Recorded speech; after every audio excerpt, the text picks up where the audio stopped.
Ao vivo, hoje conversando com a Daniele Gonçalves, uma pessoa surpreendente.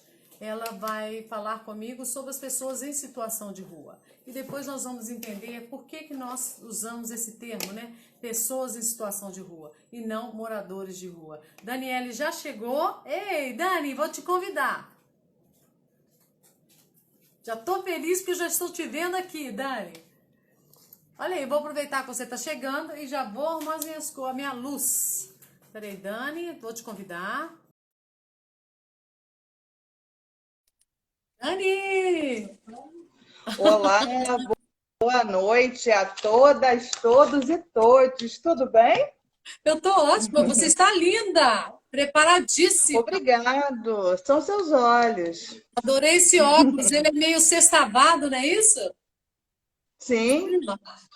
Eu já vi esse óculos em alguém, achei lindíssimo, agora estou tendo a oportunidade de ver novamente. Lindo, viu? Ó, o Lucas chegando. Obrigada.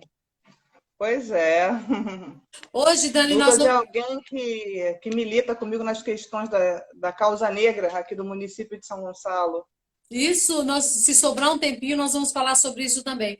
Dani, nós podemos fazer essa live em 45 minutos, 47 minutos, porque aí ela vai ser salva no corpo do Instagram. E se a gente perceber que as pessoas que estão aí querem ouvir mais de você, então nós podemos encerrar, gravar e começar uma outra. Aí depende de você. Quando tiver, eu vou marcando o tempo, quando estiver chegando 47 minutos, 45, eu te aviso. Mas hoje, Dani, nós vamos falar de pessoas em situação de rua, moradores de rua ou população de rua. Eu quero entender por que são três formas de falar sobre isso, mas eu acho que a maneira mais correta seria pessoas em situação de rua, é isso? Correto, em situação de rua. Quero também, Dani, Então, presente, fale quem é você, como que você milita nessa área, há quanto tempo. Quero te conhecer melhor. Vai lá. então, primeiro eu gostaria de te agradecer. Por quê? Porque você me viu num atendimento na rua. Então, assim, de alguma forma, você sentiu a diferença ali, né? Então, eu só tenho a te agradecer por essa oportunidade. Eu E eu quero. gostaria de começar a nossa live com uma frase de um documentário, uma frase de um usuário, que ele falou num documentário chamado Situações de Rua. Para morar na rua é fácil. Basta pagar aluguel e ser trabalhador e perder o emprego. Mas essa grande casa pode ser que ela já esteja lotada. Hoje, falar de população de rua é falar de uma quantidade crescente de pessoas. E ainda mais quando pensamos em todo esse processo relacionado à pandemia, o que nós verificamos o aumento desse número. Porque uma grande quantidade de pessoas, infelizmente, perderam seus empregos, sejam eles de maneira formal ou informal, com o enfraquecimento da indústria, enfim, e do comércio geral, seja ele de maneira atacadista ou varejo. Por Pode que... falar, eu falo muito. Não, já estou gostando, adorei isso que você falou, a casa realmente está cheia, né? Porque hoje Essa nós tá cheia. sabemos que não é só pessoas em situação de miséria, pobreza que está na rua. Nós sabemos que temos universitários, nós temos estrangeiros, nós temos médicos. Eu gostaria que você me explicasse por que não chamamos hoje moradores de rua, chamamos pessoas em situação de rua. Nós chamamos dessa forma porque entendemos que é um processo móvel, é um processo temporário, ou queremos crer que, de alguma forma, essa situação ela não é permanente, ela é algo provisório. Por isso usamos essa frase, pessoas em situação de rua. E, e eu estou correta quando eu digo que temos universitários, médicos na rua? Isso é um fato, porque eu, pessoalmente, nunca Sim. encontrei um médico. Mas há quem diz que tem profissionais formados em situação de rua, é verdade? Sim, com certeza. Eu sou assistente social, professora de história, mãe, e atuo num coletivo de mulheres chamado Dandaras para Sempre. E dentro desse projeto nós temos um trabalho chamado Filhos de Dandara, que atuamos com o dispositivo Moda. E algumas dessas crianças, elas têm pais que são dependentes químicos, a maioria deles dependentes do álcool. E eles ficam em situação de rua. Eu tenho um caso específico que esse pai ele passa semanas na rua. Então, ele tem residência, mas ele opta por esse processo de rua. É uma escolha dele. Eu atualmente eu trabalho na Fundação Leão 13, então eu saúdo a cada assistente social daquele projeto, a cada educador social, através da pessoa da nossa presidente, a Andréia Batista, que também é uma assistente social, e que acaba nos orientando em relação a esse processo. Qual o trabalho da Fundação hoje? A Fundação ela faz a questão da documentação desse usuário e encaminha para abrigos quando esse usuário ele aceita, porque ele pode não querer. Então, assim, eu pautei essa nossa conversa de hoje em algumas questões que nós podemos ter acesso através da internet, porque alguns de nós não querem ter esse contato direto com essa pessoa em situação de rua. Então, quando eu penso em população de rua, eu penso em pobreza absoluta. Eu penso em vínculos fragilizados e a falta de habitação convencional regular. E a utilização das ruas como modo de vida e de sobrevivência. Aquele indivíduo ele não está ali porque ele quer, ele está ali por uma questão social. Seja ele em relação à sua família ou em relação a uma dependência química, ninguém está na rua porque quer. Alguma coisa aconteceu dentro do processo que colocou essa pessoa em situação de rua. Eu acredito que as questões relacionadas à população de rua, ela surgiu em 13 de maio de 1888, aonde 700 mil escravos foram libertos. Impressionante. Então, assim, população de rua. E Interessante. hoje, quando a gente... Então, Assim, ou seja, quando os escravos foram libertos, eles não tinham para onde ir. Então, situação de passaram rua. por aí. Que fantástico. Então, a história vem daí, dos escravos, né?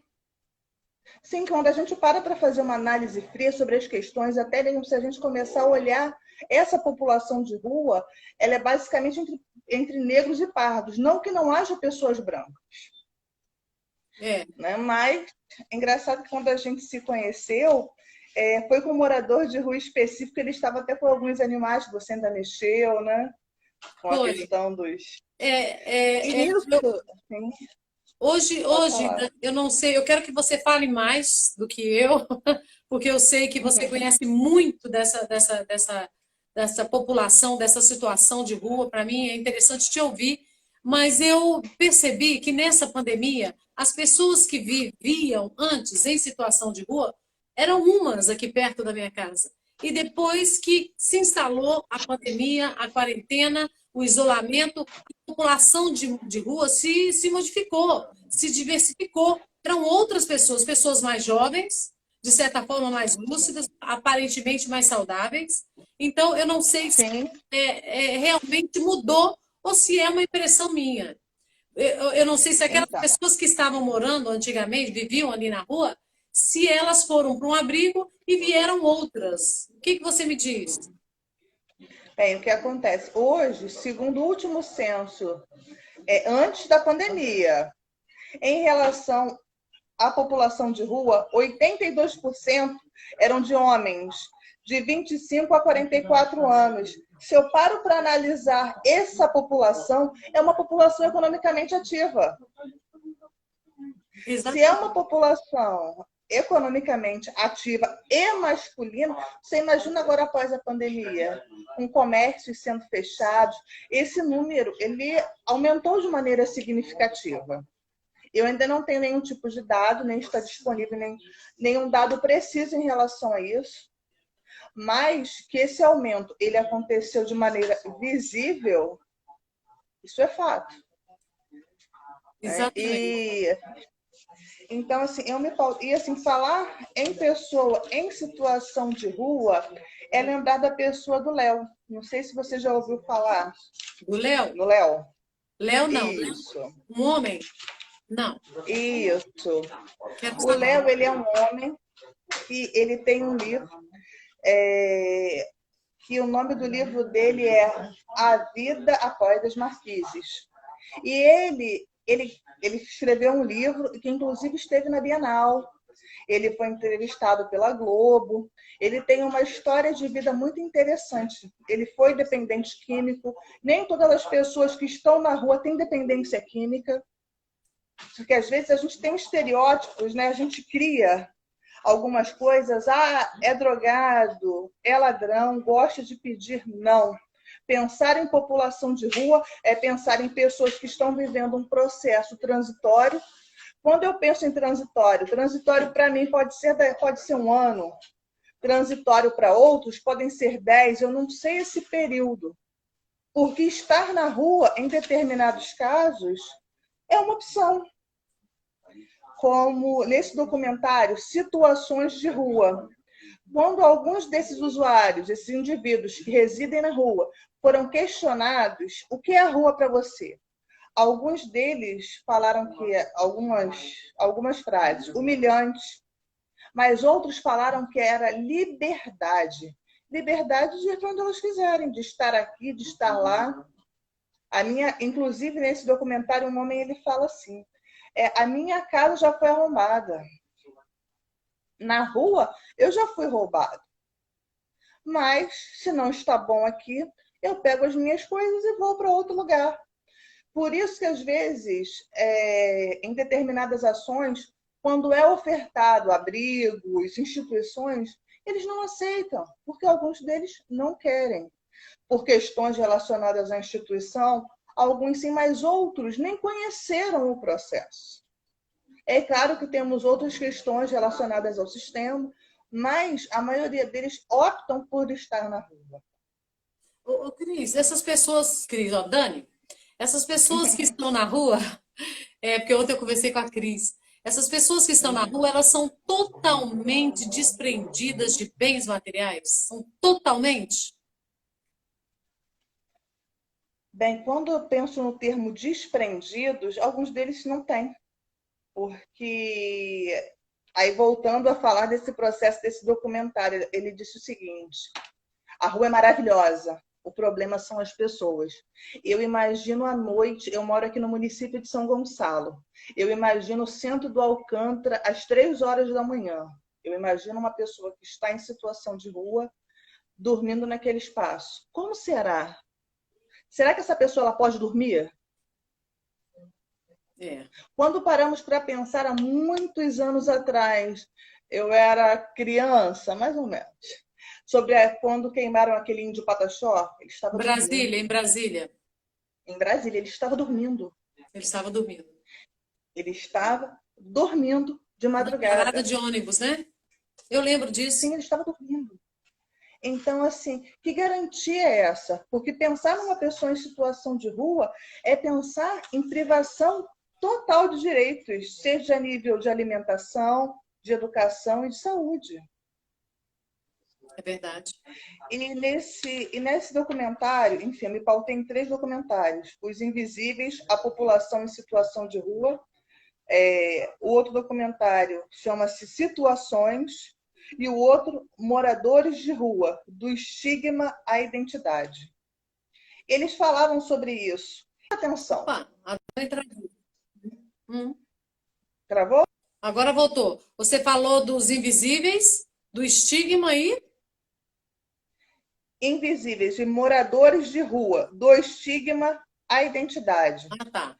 E há uma fala muito interessante que ele fala o seguinte: que ele acorda e ele não sabe aonde ele vai escovar os dentes. Uma coisa que é tão rotineira para a gente, né? Exatamente. Para você enquanto dentista. Então, há quanto tempo será que Que, não há essa privação dentro desse processo? exatamente. Você imagina, você acorda, caramba, aonde eu vou escovar meus dentes? Será que eu vou ter escova de dentes? Porque se eu vivo num processo complexo, caramba, como será isso? Se muitos perdem seus documentos porque são furtados de alguma forma, escova de dente é luxo. Isso é verdade. Isso é verdade. E Sabonete é luxo. exatamente. Como diria o nosso saudoso Betinho, quem tem fome tem pressa. Entre uma escova de dente e um prato de comida, desculpa meus dentes, com toda licença, doutora, sinto muito. É Os dentes, secundário. eles ficam para segunda turma. Sim, se torna dentro desse processo. Agora, Dani, me fala uma coisa. Existe uma irmandade entre eles? Ou é cada um por si e Deus por todos? Existem alguns grupos extremamente organizados, algumas ONGs e instituições de apoio. Eu acredito que o trabalho da Igreja Evangélica, dos centros espíritas, também é de suma importância, dos ativistas, de modo geral, dessa causa, que garantem o mínimo. E, assim, o Estado, com todas as questões, ele também atua de maneira maciça, ele realmente tenta fazer uma intervenção, mas estar em situação de rua é opcional. Eu não posso obrigá-lo a sair. Ele tem que Então, querer. então o Estado tem projeto para essa população. Existem os abrigos. Quando eu realizo uma abordagem, eu não sei se... Ah, não, você acha que não ficou até o final da minha abordagem. No final eu questionei. Você quer ir para o abrigo? Vamos. Não, eu não quero. Eu não posso obrigá-lo. Estou ferindo a Constituição de 88 se eu fizer isso. Eu não posso obrigar essa pessoa. Dani, e quando uma pessoa em situação de rua tem doenças mentais? Quem faz a interdição dessa pessoa? Bem, o que acontece? Aí é realizada uma articulação junto à rede estadual e municipal para entendermos de fato qual o problema desse usuário para que ele possa ser atendido. Entendi. E como esse documentário que você citou, né, Os Invisíveis, né? Eles realmente são Sim. invisíveis à população. Ninguém quer Sim. perto de uma pessoa em situação de rua, ninguém quer conversar ou tratar, atender. Deve ser muito difícil para uma pessoa dessa em situação de rua chegar para um atendimento de emergência dentro de um posto de saúde, de um hospital. Como é que fica? Tem unidades de atendimento exclusivo para essas pessoas? Elas É têm que utilizar. o mesmo posto de saúde que eu, enquanto usuária, frequento, esse indivíduo ele tem o direito de frequentar também. Há inúmeros casos que eles são atendidos, sim, de maneira digna, em emergências. Então, assim, o processo tem funcionado, mas eles só procuram quando o processo já está extremo. Mas por quê? Porque não há consciência de um processo maior. Entendi. Vamos, não é interessante você estar aqui, a gente não vai conseguir tratar dessa úlcera de decúbito aqui. Essa questão que você tem na sua vista é interessante que você vá para determinado lugar, mas não. É mais interessante que eu permaneça naquele espaço. Dani, Isso são todos, não. Alguns aceitam. sim. Dani, o tema da nossa live foi você que sugeriu, achei super interessante. Porque você disse assim, avanços e desafios. Eu gostaria de saber Sim. quais avanços aconteceram Uhum. no decorrer Quando... de tudo isso, né? De todo esse processo que nós estamos vivendo. Sim. Quando eu penso em avanços em relação a todo esse processo, eu vejo que há questões federais, no qual esse morador de rua ele é visto como um ser. O último censo que aconteceu foi no ano de 2019 e que começou a apontar, a mostrar de fato, opa, existe uma galera, existe um grupo significativo de pessoas que está em situação de rua e que precisa ser visto. Eu vejo hoje na Prefeitura do Rio, no governo do Rio, não estou fazendo nenhum tipo de processo político em relação a isso, mas eu vejo programas que procuram atender esse usuário de maneira mínima. E esses atendimentos, eles têm acontecido, né? Então, assim, é isso. E eu vejo também, por sua vez, ativistas, porque às vezes estamos em determinadas ações, e eu vejo pessoas que são ativistas da causa em relação a pessoas em situação de rua. Eu vejo a própria pessoa do Léo, que é a prova que há possibilidade, sim. Ele é um homem que era dependente químico, que viveu anos em situação de rua, que perdeu o filho dele, e hoje ele conseguiu sair dessa situação. Então, assim, ele é a exceção ou ele é a regra? Ele pode até ser a exceção no meio desse processo, mas ele é alguém que, entre tantos e tantos que eu atendo, eu espero que sejam a regra. E outra coisa, a maioria dessas pessoas que estão em situação de rua, dificilmente elas gostam de pedir, a maioria delas trabalham, catando latinhas, papelão, porque a gente tem essa visão também que o morador de rua vive pedindo, e não é bem assim. Para muitos deles é até humilhante essa situação. É verdade. É verdade. E no documentário, inclusive, fala sobre isso. É humilhante. Eu sei. Agora, toda vez que eu saio para atender, eu penso no seguinte. Eu imagino na noite daquele usuário, principalmente para quem faz uso de algum tipo de droga, seja ela lícita ou não. Imagina todo esse processo de rua. Você dormindo, imaginando que alguém pode urinar em você, que alguém pode tacar fogo em você, como aconteceu no Índio, que alguém pode te agredir. Exatamente. Eu paro para pensar. Pode ser Então, roubado, assim, né? que a rua... Pode ser roubado. Sim. Ou eu posso estar acostumada com determinada situação e não me adaptar, de repente, a um determinado espaço. E aí? E a chuva? E a chuva? E a chuva, e o frio, e Agora, como no... Uhum. Dani, muitas vezes a gente, meu filho, por exemplo, ele, por diversas vezes, ele falava assim, mamãe, troca uma nota de 20 para mim em várias notinhas de R$ 2. Então, ele pegava e saía distribuindo R$ 2 para cada pessoa em situação de rua. Bem, eu achava interessante porque ele espontaneamente fazia isso. Mas outras pessoas falavam assim, não faça isso, porque você está contribuindo para que ele fique mais tempo na rua, para que ele não queira sair da rua. Não dê nada. O que você me diz disso? Há programas que levam café da manhã, há ONGs que levam almoço, mas, de alguma forma, esse dinheiro ele pode ajudá-lo de alguma forma, seja comprando um pão, ou de repente, não sei, se for um dependente químico, usando algum tipo de droga lícita ou ilícita, mas é aquela parábola, assim, aquela brincadeira da minha parte do beija-flor, quando acontece o fogo na floresta, que ele pega água no bico e joga, eu estou fazendo a minha parte. Verdade. Então, a minha parte dentro dessa construção, eu tenho feito. O que ele vai fazer é uma questão dele. Mesmo porque quando a gente vê dependência química, principalmente em relação ao crack, a pessoa, eu trabalhei algum tempo com dependência química antes desse trabalho, a pessoa ela fica num processo tão desesperador. Sim, ele entra num surto, que não tem nada a ver com população de rua. Então, particularmente, me chateia. Quando todo morador de rua é dependente químico, não é.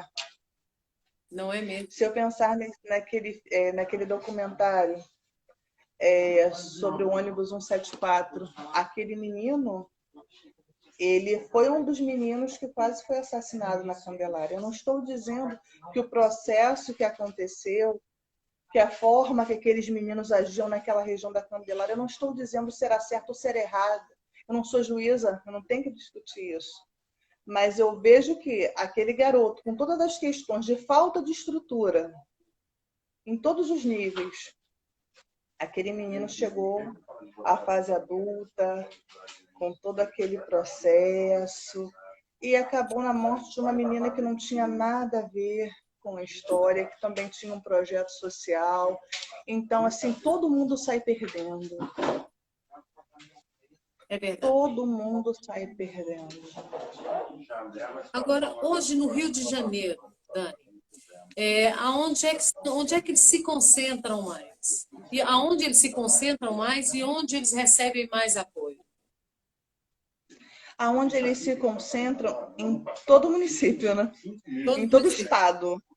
Todo o estado. Aqui em São Gonçalo eu vejo uma quantidade significativa também de população de rua, que é o trabalho do Centropop que é realizado aqui como em Niterói. E em todos os locais.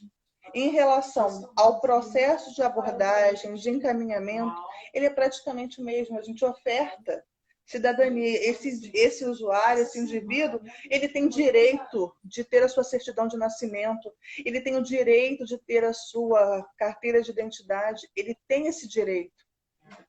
Sim. E por muitas vezes está sendo violado. Ele é um cidadão de direitos, que está num processo temporário, ou não. Você tem razão. Agora, Então, assim, e às vezes a gente fala muito sobre empatia, mas até que ponto a gente realmente se coloca no lugar do outro? E se fosse eu, e se fosse meu irmão? E se? E se fosse? exatamente. E se fosse? Temos que nos colocar no lugar do outro para tudo. Sim. Isso que você está falando é extremamente interessante, porque fazendo uma analogia, e buscando algumas coisas, nem todos que estão na rua são usuários de droga. Isso me faz lembrar do bullying, né, da violência escolar.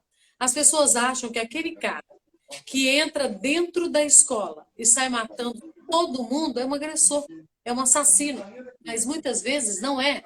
Ele era vítima que por anos sofreu no colégio, foi negligenciado pela direção, pela coordenação, e no momento em que ele sai da escola, ele pode voltar nessa escola, querer matar todos que, de certa forma, ignoraram o sofrimento dele, né? Então, se esse sujeito que entra num colégio sai matando a escola, os colegas, a coordenação, se ele realmente fosse um assassino, Dani, ele sairia matando na rua dele, na casa dele, mas não. Ele vai na instituição e mata quem causou o sofrimento para ele. Né? Então, essa criança era uma vítima e acabou criando coragem, acaba matando as pessoas do colégio e ele, como uma medida honrosa, ele acaba tirando a própria vida, né? Muitas vezes acaba fazendo isso. Então, nós não podemos julgar, nós não podemos fazer, achar que todo mundo é farinha do mesmo saco, né? Se tem um drogado, não significa que todos serão, né? Ou como você disse, as pessoas que estão ali em situação de rua, elas também, tem muitas ali que têm casa, tem outros que saíram do presídio, não tem para onde ir, a própria família já não tem mais o quarto do ex-detento, não é isso? Então eles acabam... Sim, o que acontece é que no município do Rio há um trabalho muito interessante que é feito pela Santa Cabrini, que faz um trabalho muito interessante com Santa Cabrini, que ele faz um trabalho com detentos. Existe um coletivo também de mulheres que faz um trabalho muito interessante, que são Elas Existem, é o nome desse coletivo, que tentam, de alguma forma, a Santa Cabrini, enquanto instituição governamental, e o Elas Existem enquanto ONG. Eles trabalham, cada um dentro do seu foco, mas ajudam essa pessoa egressa do sistema prisional. E a gente vê como isso, de alguma forma, ele acaba mudando a vida das pessoas. Essas questões acabam mudando a vida daquele usuário. Estão falando aqui, aí estão me atrapalhando, mas fala. Mas olha só, eu sei que você tem uma pauta, você deve ter feito uma pauta aí para a gente discutir. Eu quero que você discuta aquilo que você planejou hoje discutir comigo. Porque eu acabei te interrompendo algumas vezes, mas eu quero ouvir o que você tem aí para falar. Eu sei que você está com a canetinha na mão e eu estou vendo que você tem coisas para me dizer. Não. toda live eu uso uma caneta, mesmo porque é uma troca, né? É uma troca de informações. Então, determinadas coisas eu sempre acabo anotando. Então, já é um hábito meu. Quando eu realizo uma live, eu sempre estou com uma caneta e papel. Então, Um bom assistente social, eu adoro papel, né? então você então formou em História primeiro ou foi ser assistente social primeiro? Em serviço social primeiro. Eu fui mãe aos 17 anos e eu cheguei numa instituição, eu cheguei no posto de saúde e eu conheci uma assistente social e de alguma forma a intervenção da Flávia ela fez a diferença na minha vida.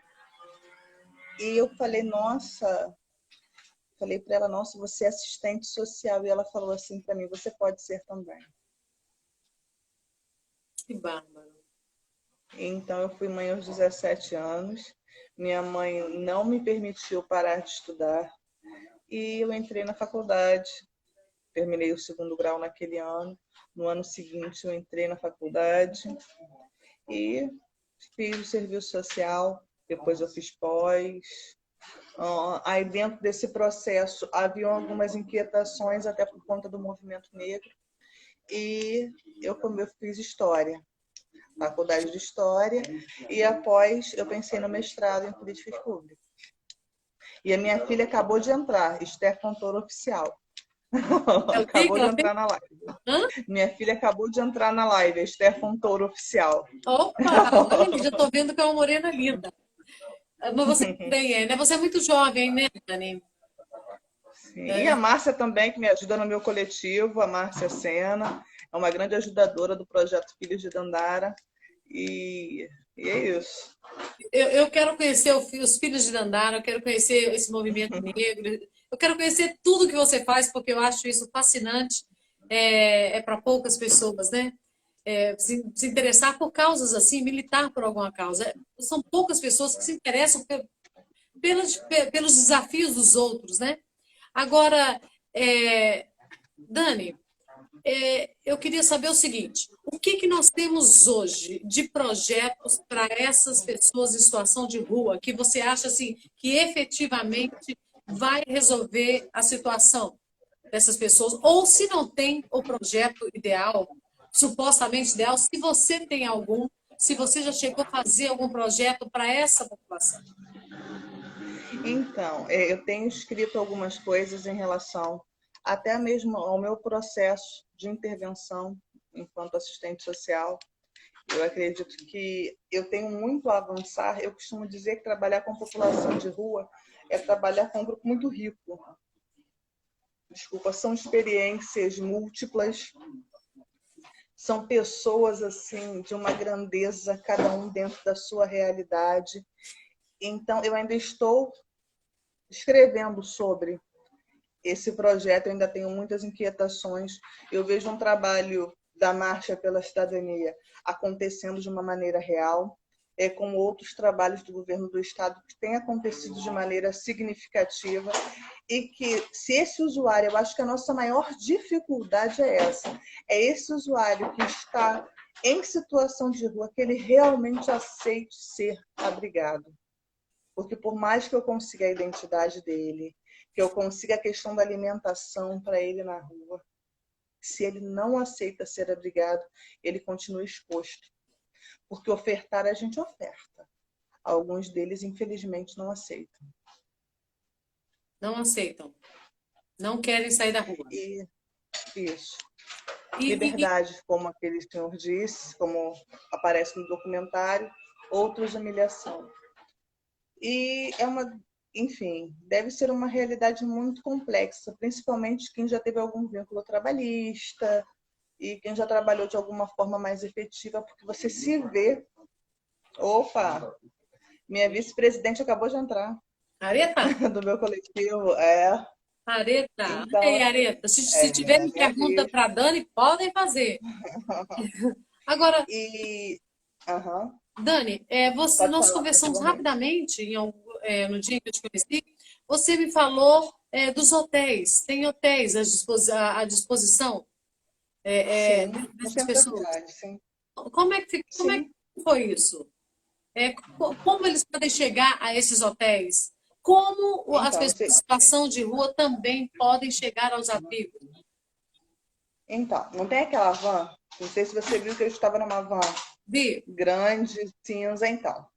Quando a pessoa ela aceita, nós colocamos a pessoa dentro daquela van, ou na van da marcha, que é uma van branca, e a nossa é a cinza, e nós levamos até o espaço. A gente vê a questão da vaga, a gente conversa, e levamos essas pessoas. Então, assim, o nosso trabalho ele é extremamente humanizado.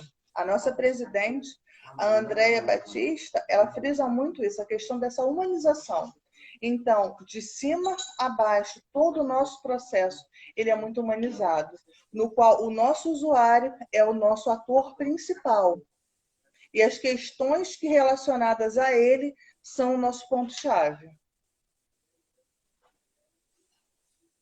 Entendi. Agora, você tem notícia de que o morador de rua brasileiro é de um jeito, morador de rua americano é de outro, morador de rua europeu é de outro jeito? As demandas são diferentes, o país, o estado, o município age de maneira diferente nas intervenções? O que você tem notícia sobre isso? Então, eu conversando com o Léo em uma palestra que fizemos, que ele estava, eu questionei isso a ele, num bate-bola, e eu perguntei para ele, e ele me falou o seguinte: morador de rua é morador de rua em qualquer lugar. A fala dele pode ser diferente, mas ele é morador de rua. Se ele estaria por alguma questão parecida ou igual a de quem está lá. E tem pessoas que vêm de outro estado, não conseguem obter êxito profissional e acaba também vivendo em situação de rua. Tem pessoas também que Sim, né? catam latinhas, que catam papelões e querem ficar próximo daquele local onde eles estão, de certa forma, trabalhando e produzindo, não é isso? Sim. Então, a E acaba situação de ficando rua lá. permeia isso aí também, né?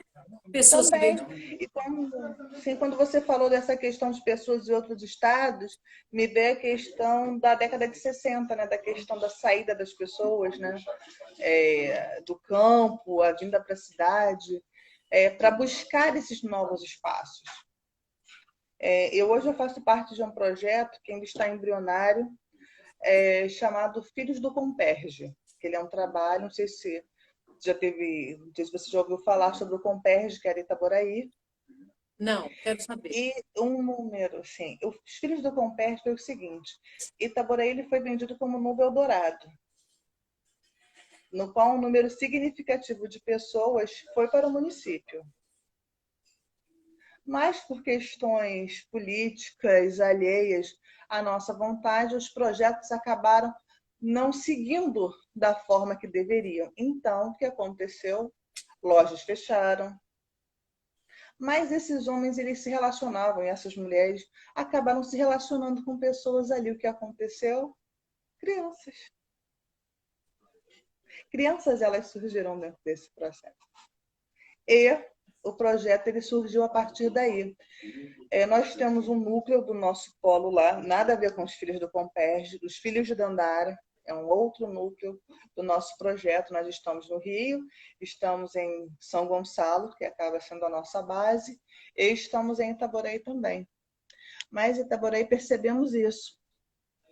Até mesmo uma questão de falta de vínculo paterno, porque a pessoa foi embora, voltou para a terra dela, voltou para a casa dela e deixou essas crianças aqui, no município de Itaboraí. Aqui do lado. Uhum, sei. E existem aí, estão aí, vivendo e se reproduzindo, Sim, se multiplicando. sim, Agora, sim. quais são os órgãos? É, eu não sei se seriam órgãos, não sei se a gente poderia dizer assim, as pessoas que estão engajadas com vocês. Por exemplo, bombeiro, guarda municipal, o judiciário. Quem está engajado nesse processo? Porque hoje a violência contra a mulher tem muita gente abraçando essa causa. Agora, quem abraça essa causa das pessoas em situação de rua? É mais ONG? É mais Estado? É mais organizações internacionais? Como é que é? Então, eu acredito que é mais quem a gente, enquanto assistente social, ou os educadores, acionam dentro desse processo. Eu tive uma questão muito específica e eu acionei o município do Rio e uma equipe foi ao nosso socorro. Também vai muito da questão da intervenção do serviço social, do olhar dessa profissional sobre determinado assunto. Eu vou pegar um cara que não é dependente químico, vou colocar num abrigo, num local de pessoas com dependência química. O que eu vou fazer com esse indivíduo? Então, tem um pouco dessa questão dessa sensibilidade dentro do processo. Eu preciso ser sensível. Lembra quando a gente conversou sobre empatia? Em Uhum. relação à causa do outro. Sim, Porque o meu olhar e a minha intervenção enquanto assistente social ou enquanto educador, seja da Fundação Leão 3 ou da Marcha, é de suma importância dentro desse processo. Mesmo porque o serviço social ele trabalha com autonomia. É claro que eu tenho pessoas que eu preciso passar informações, eu vou tomar tal atitude, mas o olhar ele é meu. Eu preciso ter esse olhar em relação ao outro, que ali é uma vida que é tão importante quanto a minha. A vida de uma criança em situação de rua é tão importante quanto a vida da minha filha Esther, quanto a vida das crianças do nosso projeto Filhos de Dandara. é verdade. É verdade. A sua vida é tão importante quanto a minha. Olha aí, a Areta está dizendo que é um tema muito delicado, forte, quando se tem criança, né? Fica pior ainda, e que nós precisamos de mais pessoas como nós, com esse olhar, né? Acolhedor e de compaixão. Porque não adianta a gente olhar para essas pessoas e pensar, por que será ele estar aqui? Nós temos que ter uma postura acolhedora, de compaixão, né? De nos colocar no lugar do outro. Que é justamente isso que você faz, né? Quando você fala, a gente sente essa coisa muito presente em você. Obrigada. O porquê o outro está ali, num primeiro momento eu posso não saber, mas eu sei que de alguma forma a minha intervenção, o meu aperto de mão, ele pode ser diferente para o outro. É impressionante. Agora eu estou falando enquanto fundação, como o nosso aperto de mão faz a diferença. Porque agora é assim, né? Mas, né? Mas quando a gente aperta a mão, por mais que depois da gente, enfim, tenhamos os cuidados que se faz necessário, mas como o nosso aperto de mão faz a diferença. Tem algumas pessoas que a gente já conhece pelo nome. Oi, fulano! Como é diferente, como isso faz diferença na vida deles. Sim, eu Como tem alguns em situação de rua que falam assim, eu não quero meu documento. Para mim é o fim. Eu sempre falo, não é um fim, pode ser um novo começo. exatamente. Mas, sim, mas o querer ir para o abrigo, o querer a questão de uma documentação, é um direito que assiste a ele. Dani, já que essa pessoa não quer ir para o abrigo, receber os Ou benefícios que o casa de Estado, apoio. o Casa de Apoio, o que se faz? Lava as mãos e esquece esse indivíduo? Vocês fazem tem um cadastramento daqueles que podem ir, daqueles que não querem ir? Vocês têm esse cadastro, essa informação ali? Quando vocês vêm para a rua, você já tem um cadastro de nome, idade, já conhece aquelas pessoas? A nossa norma saímos, tudo novo, de tudo novo. Não, assim, claro que nós temos cadastros já realizados, mas existem pessoas que a gente acaba conhecendo. Fulano, você vê aquele senhor, por exemplo, dos cachorros? Eu conheço ele pelo nome. Ele, tudo bem, menina assistente social? Tudo bem, o senhor? Não quero nada. Tem certeza? Porque esse é o trabalho do serviço social e dos educadores. Também fazer esse indivíduo refletir sobre a realidade que ele está vivendo. Caramba. E a intervenção do serviço social é de suma importância dentro desse processo. Eu preciso entender aonde eu estou e para onde eu quero ir. Entendi. Agora, Dani, eu vejo muitos casais nesse contexto dessa população. Eu vejo alguns casais, e aí eu não sei. fico pensando, será que eles saíram de casa juntos? Será que eles se conheceram na rua? É um casal? É uma amizade forte ali, uma cumplicidade? Como isso acontece? Você tem notícia de como esses casais são formados? Cada caso é um caso, cada história é uma história, cada usuário é um usuário. Histórias de amor, elas podem acontecer em qualquer lugar, até Verdade, na rua. é verdade, é verdade. Que lindo isso, hein? Agora, eu vejo. Agora, quanto à Covid, você tem notícia? As pessoas falam, as pessoas em situação de rua, vou falar como eles falam, esses moradores de rua não pegam nem gripe, a imunidade deles é muito boa. Você não vê Pegam sim. morrendo? É isso mesmo? A imunidade é forte, não pega nem gripe. O que você tem notícia quanto à saúde dessas pessoas? É tuberculose? São tantas coisas que permeiam, né? Essas pessoas. Eu honestamente eu não sei quanto a essa questão da Covid, se você teve contato com as pessoas, se vocês chegaram a acolher, internar, fazer intervenções. Então, ainda não existe nenhum dado oficial, não que eu tenha tido acesso. Eu fiz uma busca hoje, eu vi várias matérias, mas não há nenhum dado oficial em relação a isso. Se essas pessoas elas estão expostas a tudo. Então, hoje, o nosso trabalho da MAS, até mesmo em relação à MAS, nós levamos máscaras e da Fundação Leão, e nós doamos máscaras para essa população de rua, porque se faz necessário que eles se cuidem também. A máscara, ela salva vidas.